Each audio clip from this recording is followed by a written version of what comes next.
नमस्कार दोस्तों, हमारी फिर मुलाकात हुई अपनी संपर्क ज्ञानशाला में, जिसमें हम विज्ञान पढ़ रहे हैं। उसके टॉपिक रेशे से वस्त्र तक की वीडियो सीरीज हम देख रहे हैं। यह उसका दूसरा भाग है। बच्चों, इस वीडियो में मेरे साथ अंत तक बने रहिएगा। अच्छी लगे तो लाइक एंड सब्सक्राइब करिएगा मेरे चैनल को। इस वीडियो में हम बहुत ही जानकारी भरी बातें लेकर उपस्थित हुए हैं। देखते रहिए आगे। तो बच्चों, अब मैं आपको लेके चलूंगी जूट की ओर। जूट को पटसन या सनई भी कहते हैं। बच्चों, जो जूट शब्द है वो संस्कृत के जटा या जूट से निकला समझा जाता है। तो आप देख रहे हैं बच्चों, हमारे हिंदी के शब्द संस्कृत की ही देन है। देखिए, ये उसका छोटा सा प्यारा सा पौधे का फूल है, पीले रंग का। देखिए बच्चों, ये पौधा है जूट का, जिसके पास आपको कुछ रेशे जैसी आकार की रचना दिखाई दे रही है। अब मैं आपको आगे इसी के बारे में पूरा वर्णन करके बताऊंगी। बच्चों, अब मैं आपको लेके चलती हूँ कि भारत में खेती जूट की आखिर कहाँ होती है। बच्चों, जूट या पटसन एक पादप रेशा है, यानी कि प्लांट फाइबर है। इसको पटसन या सनई के तने से प्राप्त किया जाता है। भारत में मुख्यतः पश्चिम बंगाल, असम और बिहार में इसकी खेती की जाती है। बच्चों, क्या आपने देखा है, जानते हैं कि पश्चिम बंगाल, असम और बिहार भारत के नक्शे में कहाँ है? नो मैम, मैं नहीं जानती। ठीक है बच्चों, मैं आपको दिखा। देखिए बच्चों, अब मैं आपको लेकर आई हूँ भारत के नक्शे पर। ये जो कत्थई रंग से दिखाए गए हिस्से हैं, ये टॉप प्रोड्यूसर्स हैं जूट के। उत्तर प्रदेश, बिहार, मेघालय, आसाम, नागालैंड, त्रिपुरा, वेस्ट बंगाल, उड़ीसा, तेलंगाना और आंध्र प्रदेश, ये 10 राज्य ऐसे हैं जिनमें कि जूट का उत्पादन बहुत अधिक मात्रा में होता है। परंतु वेस्ट बंगाल यानी पश्चिम बंगाल, बिहार और असम, ये 3 राज्य ऐसे हैं जहां पर कि बहुत ही अधिक मात्रा में जूट का उत्पादन होता है। तो अब हम चलते हैं जूट की खेती के लिए उपयुक्त मिट्टी व समय क्या है। मैम, मैं बताऊं? हाँ टीटू, तुम बताओ। जलोढ़ मिट्टी बहुत अच्छी है जूट के लिए। अच्छा टीटू, तो बताओ ऋतु कौन सी अच्छी है? वर्षा ऋतु मैम। वेरी गुड टीटू, तुमने बहुत अच्छा बताया। बच्चों, अब मैं आप सबको बताऊंगी कि जो अभी टीटू ने जलोढ़ नाम लिया मिट्टी का, इसे का क्या मतलब है। देखिए बच्चों, जलोढ़ मतलब जलोढ़क, अथवा इंग्लिश में कहते हैं एलुवियम। उस मृदा को कहा जाता है, मृदा मतलब मिट्टी को कहा जाता है, जो बहते हुए जल द्वारा बहाकर लाया तथा कहीं अन्यत्र जमा किया गया हो। यह भुरभुरा अथवा ढीला होता है, अर्थात इसके कण आपस में सख्ती से बंधकर कोई ठोस यानी कि कोई शैल यानी कि कोई चट्टान नहीं बनाते हैं। तो बच्चों, हमने जाना जलोढ़ मिट्टी को इंग्लिश में एलुवियम और मृदा को इंग्लिश में सॉइल भी कहा जाता है। देखिए, जलोढ़क शब्द का अर्थ है जल। जलोढ़क कहने का अर्थ होता है जल प्रवाह द्वारा निर्मित, यानी कि पानी के बहाव से कहीं एक जगह कोई चीज इकट्ठी हो जाए वह और वहां उसका निर्माण हो, वह जलोढ़क कहलाता है। तो बच्चों, इससे हमें यह पता चल पा रहा है कि जलोढ़ का मतलब जल प्रवाह से बना हुआ।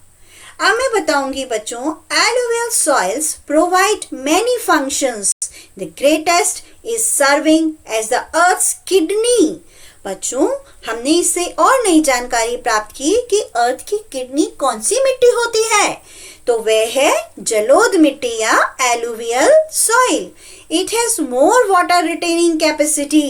इसका मतलब है कि जो जलोढ़ मिट्टी है उसकी वाटर को अपने अंदर रखने की ताकत बहुत ज्यादा होती है। तो आपको मजा आ रहा है ना मेरे साथ? मैंने आपको बताया जलोढ़ मतलब जल से बना हुआ। अब देखिए, Almost 85% of the world's jute cultivation is concentrated in the Ganges deltas. बच्चों, मैं आपको इंग्लिश और हिंदी दोनों में इसलिए पढ़ा रही हूँ ताकि आप हिंदी मीडियम से अगर इंग्लिश मीडियम में आते हैं तो आपको थोड़ा थोड़ा शब्दों को जानना बहुत ज़रूरी होता है, इंग्लिश के शब्दों को। तो बच्चों, ऑलमोस्ट 85% दुनिया में जूट का जो पैदावार है, प्रोडक्शन है, वो 85% होती है गंगा के डेल्टा वाले क्षेत्रों में।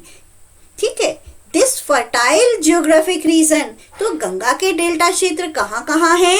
ये जियोग्राफिक रीजन है बांग्लादेश और इंडिया, और इंडिया में भी मेनली वेस्ट बंगाल यानी पश्चिम बंगाल में गंगा के डेल्टा क्षेत्र हमारे भारत में पाए जाते हैं। इसीलिए बच्चों, जूट की पैदावार पश्चिम बंगाल में भारतवर्ष में सबसे ज्यादा होती है। तो बच्चों, अब मैं आपसे प्रश्न भी पूछ सकती हूँ बीच में कि जूट की पैदावार भारत में सबसे ज्यादा किस राज्य में होती है? तो आप नाम लेंगे वेस्ट बंगाल। अब देखिए बच्चों, आखिर पटसन या जूट का पौधा कैसा होता है? देखिए, पटसन के पौधे 8 से 10 फीट ऊंचे लंबे होते हैं। लगभग 3 माह बाद इनमें पीले फूल दिखाई देने लगते हैं।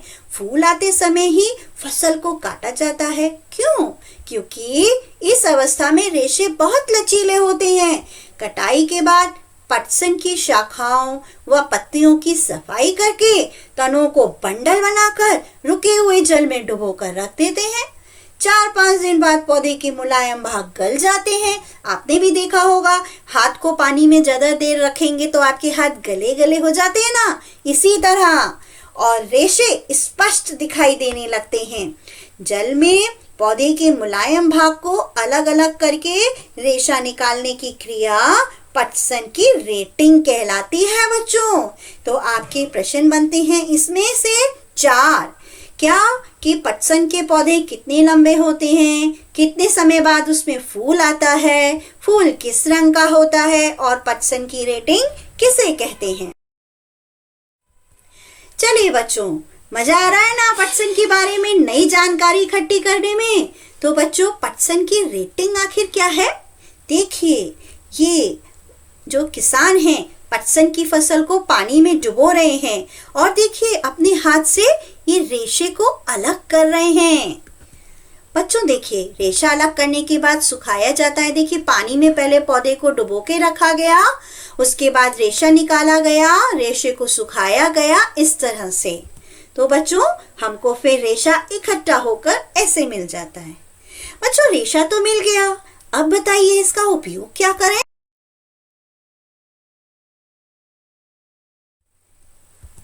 तो बच्चों, उपयोग जानेंगे क्या? जूट का उपयोग। आपने रस्सी देखी है ना? यस मैम, हम तो इस पे कपड़े सुखाते हैं। हाँ मैम, इससे तो हमारे पापा चारपाई भी बुनते हैं। बिल्कुल सही बच्चों, ये रस्सी है और जूट की बनी है। अरे मैम, ये तो दरी है, इससे तो आलू भरने की बोरी भी बनाई जाती है। हाँ बच्चों, देखा, अब आप पहचान जाएंगे ना आखिर जूट दिखने में कैसा होता है। अरे मैम, इससे क्या कपड़े भी बनते हैं? हाँ बच्चों, जूट की बहुत साफ सफाई और प्रोसेसिंग करने के बाद में इससे तरह तरह के कपड़े भी बनते हैं। तो आपको पता चला ना कि जूट कितना उपयोगी है। तो आप बने रहिए अगले पादप रेशे के बारे में जानने के लिए। फिर मैं आपको यह भी बताऊंगी कि आखिर इन रेशों से कपड़ा बनता कैसे है। तब तक के लिए bye bye, see you again.